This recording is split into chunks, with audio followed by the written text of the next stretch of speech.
우에 형과 동생 사이에 틈이 생기기 시작했다. 죽은 어머니의 유언 때문이었다. 형과 동생, 두 사람의 유언에 대한 해석은 모두 일리가 있다. 두 사람은 어렸을 때부터 독일, 러시아, 만주, 시베리아 등지를 함께 전전하고 다녔기 때문에 아주 사이 좋은 형제였는데 이 유언 때문에 서로 헐뜯고 반목하여 형제는 원수가 될 지경에 이르렀다. 서로 말도 하지 않고 같은 집에 함께 들어가지도 않을 정도였다. 한 번은 그들이 따로따로 나에게 와서 형은 동생을 잃게 되고 동생은 형을 잃게 되었다고 한탄했다. 형과 동생은 모두 싸움을 후회하고 있었다. 나는 아메리칸 클럽의 한 모임에서 내가 강연을 하게 되었을 때 주최자에게 그 두 형제가 서로 눈치채지 못하게 파티에 초청해달라고 부탁했다. 평소 같으면 얼굴이 마주치자마자 돌아설 터인데 이날은 초대자의 체면 때문인지 두 사람은 차마 돌아가지 못하고 자리에 남아 있었다. 나는 인사를 한 뒤 다음과 같은 탈무드 이야기를 꺼냈다. 오랜 옛날 이스라엘에 형제가 살고 있었다. 형은 결혼하여 처자식이 있었는데 동생은 아직 미혼이었다. 형제는 둘 다 농부였는데 부친이 돌아가시자 유산을 나누었다. 수확한 사과와 옥수수는 서로 공평하게 2등분하여 각자의 곳간에 넣었다. 밤이 되자 동생은 형님은 아내와 자식들이 있으므로 더 많은 식량이 필요할 것이라고 생각하고 형님의 곳간에 자신의 사과와 옥수수를 옮겨다 놓았다. 그러나 형도 자기는 자식이 있으므로 노후 걱정을 하지 않아도 되지만 동생은 독신이라 노후를 위하여 비축해 두어야 한다고 생각하여 동생 역시 옥수수와 사과를 동생의 곳간에 옮겨다 놓았다. 아침에 형제가 눈을 뜨고 자기들의 곳간에 가보니 처음과 똑같은 분량의 곡식이 있었다. 그리고 사흘 동안 같은 일이 되풀이 되었다. 나흘째 되던 날 밤 형제는 서로 상대방의 곳간에 곡식을 옮기다가 그만 마주치고 말았다. 거기서 둘은 서로의 사랑이 얼마나 깊은가를 알게 되었다. 두 사람은 곡식을 내던진 채 끌어안고 울었다. 이 두 형제가 끌어안고 울던 곳이 예루살렘에서 가장 소중한 곳으로 오늘날에도 전해지고 있다. 나는 아메리칸 클럽에서 가족들 간의 사랑이 얼마나 소중한 것인가를 강조했다. 그 결과 이 두 형제의 오랜 반목도 눈처럼 녹아버렸다. 난처한 나머지. 어느 날 두 남자가 숨을 헐떡이며 나에게 달려왔다. 그들은 친구 사이였다. 한 사람이 돈이 급하게 필요하다고 하여 거액을 빌려주었다고 한다. 그런데 돈을 갚을 때가 되자 빌려준 사람은 500만 원이라고 하고 빌린 사람은 200만 원이라고 주장한다는 것이다. 내가 할 일은 우선 누가 거짓말을 하고 있는지를 알아내는 것이었다. 그래서 우선 한 사람씩 따로 만나서 이야기를 듣고 그 다음에는 두 사람을 함께 만나서 이야기를 해보았다. 나는 그들에게 다음날 아침 한 번 더 나에게 오라고 하고 그때 판정을 내리겠다고 말해주었다. 두 사람이 돌아간 후 나는 서재에서 여러 가지 참고할 만한 책을 찾아보았다. 500만 원을 빌려주었다고 하는 사람과 200만 원밖에 빌리지 않았다고 주장하는 사람이 어떤 심리 상태에 있는가를 연구했다. 물론 증서가 있다면 문제는 없는데 유태 사회에서는 친구에게 돈을 빌려줄 때는 증서를 만들지 않는 것이 관례로 되어 있다. 내 머릿속은 너무 복잡했다. 200만 원밖에 빌리지 않았다고 주장하는 사람은 전혀 아무것도 빌리지 않았다고 말해도 별반 다를 게 없지 않는가? 나에게 와서 500만 원을 빌려주지 않았으면서도 500만 원 빌려주었다고 주장한다는 것도 이해가 안 갔다. 그런데 탈무드에는 이러한 가르침이 있다. 사람이 거짓말을 할 때에는 아주 철저하게 한다. 반면에 자기에게 불리한 것을 조금이라도 말하는 사람은 신뢰해도 된다. 왜냐하면 그에게는 아직 약간의 정직이 남아있기 때문이다.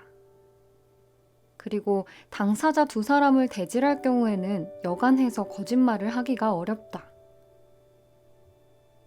그래서 나는 처음에는 500만 원을 기일 내에 반드시 돌려주겠다고 생각하고 빌렸다 하더라도 막상 기일이 되어 200만 원밖에 없을 경우 200만 원밖에 빌리지 않았다고 주장하는 것은 있을 수 있는 일이라고 생각했다. 그러나 한편으로는 빌려준 사람도 사실과 달리 500만 원이라고 말하고 있는지도 모른다고 생각했다. 그래서 우선 200만 원밖에 빌리지 않았다고 주장하는 사람을 불러서 정말로 당신은 200만 원밖에 빌리지 않았느냐고 다짐을 해보았다. 그는 여전히 200만 원밖에 빌리지 않았다고 말했다. 그래서 나는 이렇게 말했다.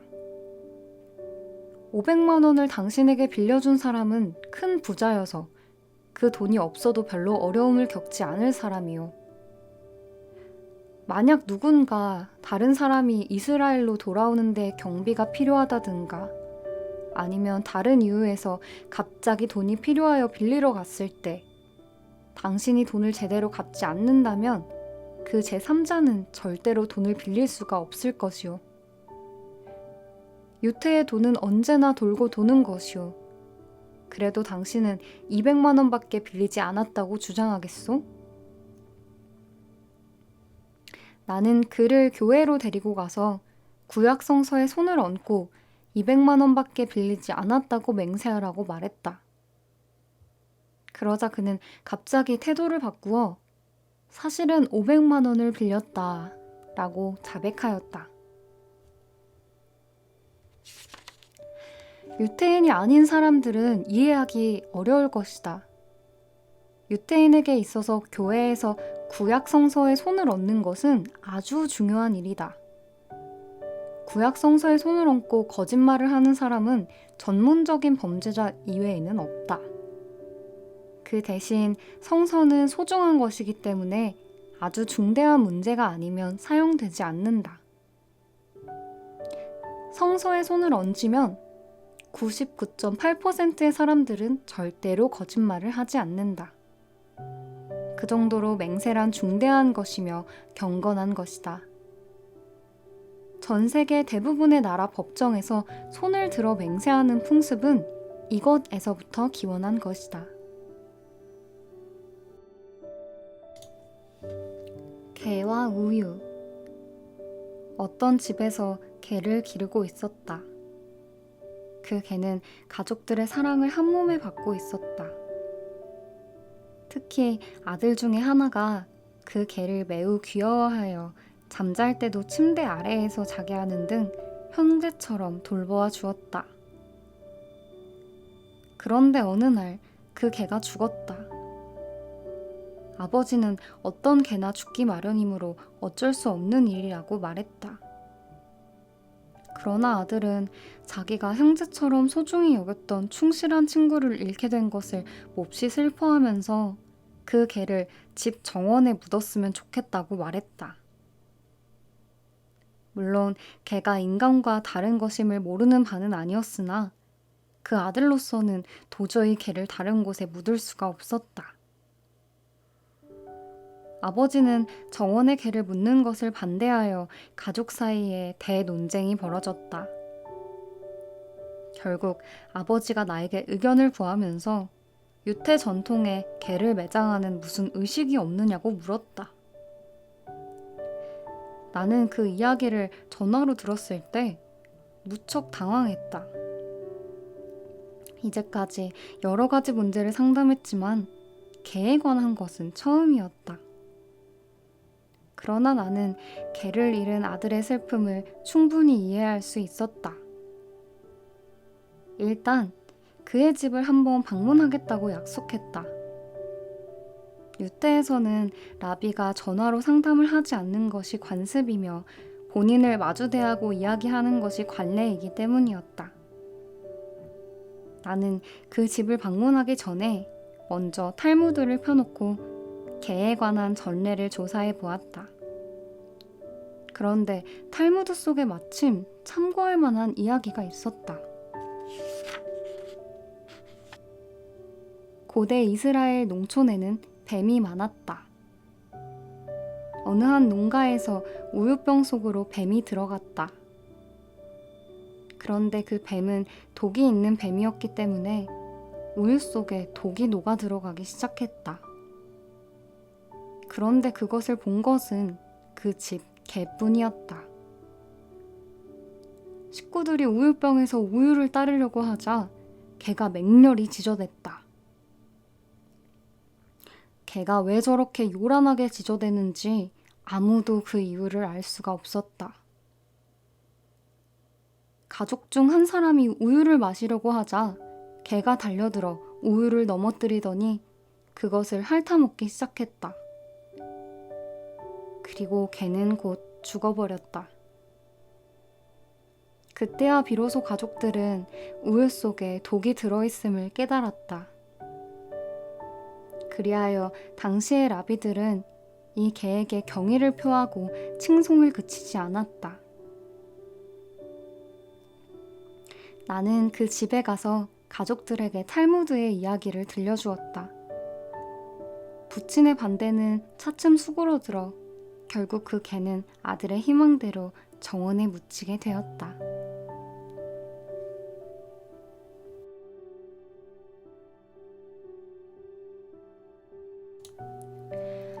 위기의 부부. 결혼한 지 10년이 되는 부부가 있었다. 금실이 좋기로 소문이 나 있었고 겉으로는 매우 행복하게 보이는 부부였다. 그런데 어느 날 밤 남편이 나에게 이혼 허가를 받으러 왔다. 나는 그 부부와 가깝게 지내고 있었으므로 설마 결혼 생활에 금이 갔으리라고는 생각하지 않았다. 그는 친척들로부터 부부 사이에 아이가 없으므로 이혼하라는 강요를 받았다고 말했다. 유태의 전통에 의하면 결혼한 지 10년이 지나도록 아이를 갖지 못하면 이혼 사유가 될 수 있었다. 그러나 그들 부부는 사실 헤어질 마음이 전혀 없다고 했다. 그렇지만 남편 가족들의 강한 압력 때문에 그는 이러지도 저러지도 못하고 나에게 상의를 하러 왔던 것이다. 나중에 두 사람이 함께 왔을 때 나는 이들 부부가 진심으로 서로 사랑하고 있는 것을 알았다. 일반적으로 라비는 이혼에 반대하고 있다. 그것은 악처를 한번 맞아들였던 사람은 이혼하더라도 같은 어리석음을 또다시 되풀이할 뿐이어서 또 악처를 맞아들일 것이 뻔하기 때문이다. 그는 사랑하고 있는 아내와 헤어지면서 아내에게 상처를 주지 않기 위해 가능한 한 평온하게 헤어질 것을 원하고 있었다. 그래서 나는 탈무드의 교훈을 이용하기로 했다. 나는 그에게 아내를 위하여 성대한 파티를 열고 그 자리에서 여러 해 동안 자기와 함께 살아온 아내가 얼마나 훌륭한가를 모든 사람이 알 수 있도록 해주라고 충고했다. 그는 내 제안에 매우 기뻐했다. 그것은 자기가 아내가 싫어져서 이혼하는 것이 아님을 어떻게 해서라도 알리고 싶어 했기 때문이다. 나는 거기서 그에게 올가미를 씌웠다. 그가 이혼할 아내에게 무엇인가 선물을 했으면 하길래 나는 무엇을 줄 생각이냐고 물어보았다. 그는 그녀가 오랫동안 가장 소중하게 여길 것을 주고 싶다고 대답했다. 나는 그에게 파티가 끝난 다음에 이렇게 말하라고 충고했다. 내가 가지고 있는 모든 것 가운데서 당신이 가장 갖고 싶은 것 하나가 있으면 그것을 가지시오. 나는 그녀에게도 똑같이 충고했다. 파티가 끝난 뒤 남편은 내가 충고한 대로 말했다. 갖고 싶은 것이 있으면 아무 것이나 하나 가지시오. 다음 날 아침 증인을 입회시키고 이혼하는 남편에게 가장 갖고 싶어 하는 것을 이야기하기로 하였다. 그녀가 고른 것은 바로 남편이었다. 그리고 그들 두 사람은 이혼을 취소했다. 그 후 그들에게는 아이가 둘이나 생겼다.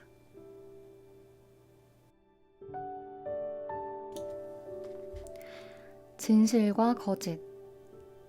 많은 사람들이 나에게 자신의 고민 상담을 의뢰한다. 사람들의 고민은 제각기 달라서 하나도 같은 것이 없다. 다만 하나 공통된 것이 있다면 마치 아쿠타가와의 나생문에 나오는 바와 같이 누가 거짓말을 하고 있는가, 그것을 어떻게 알아낼 수 있을까 하는 문제들이다. 무엇이 진실이고 무엇이 거짓인가를 구별하는 것은 아주 어려운 일이다. 탈무드에는 이에 관하여 두 가지 방법이 제시되어 있다. 솔로몬 왕은 후세에 매우 현명한 사람으로 알려져 있다. 하루는 두 여자가 한 아이를 데리고 와서 서로 자기 아이라고 주장하면서 솔로몬 왕에게 판결을 요청했다. 솔로몬 왕은 여러 가지 조사를 해보았으나 누구의 아이인지 알 수가 없었다. 유태에서는 어떤 물건이 누구의 것인지 알 수 없을 경우에는 공평하게 둘이 나누어 갖는 것이 관례로 되어 있었다. 그래서 솔로몬 왕은 아이를 둘로 잘라서 나누어 주라고 명령했다. 그러자 한 여자가 갑자기 죽을 듯한 표정을 지으면서 그렇다면 아이를 상대방 여자에게 주라고 울면서 소리를 질렀다. 그 광경을 보고 솔로몬 왕은 명판결을 내렸다. 당신이야말로 이 아이의 어머니이요.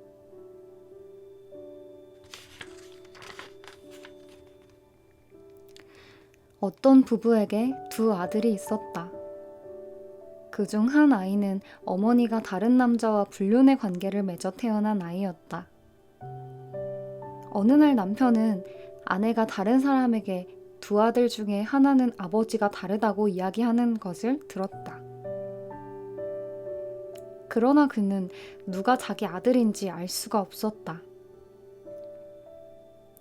그 뒤 병이 들게 되자 그는 죽음을 예상하고 자기의 피를 이어받은 아들에게 자기의 전 재산을 물려준다고 유언했다. 그가 죽자 유서는 라비에게 보내줬다. 라비는 죽은 남자의 피를 이어받은 아들이 누구인지를 가려내야 할 입장이었다. 라비는 두 아들을 데리고 무친의 묘로 가서 있는 힘껏 몽둥이로 묘를 두들기라고 말했다. 그러자 한 아들이 울부짖었다. 나는 아버지의 묘를 욕되게 할 수 없어요. 라비는 비로소 진짜 아들을 찾을 수 있었다.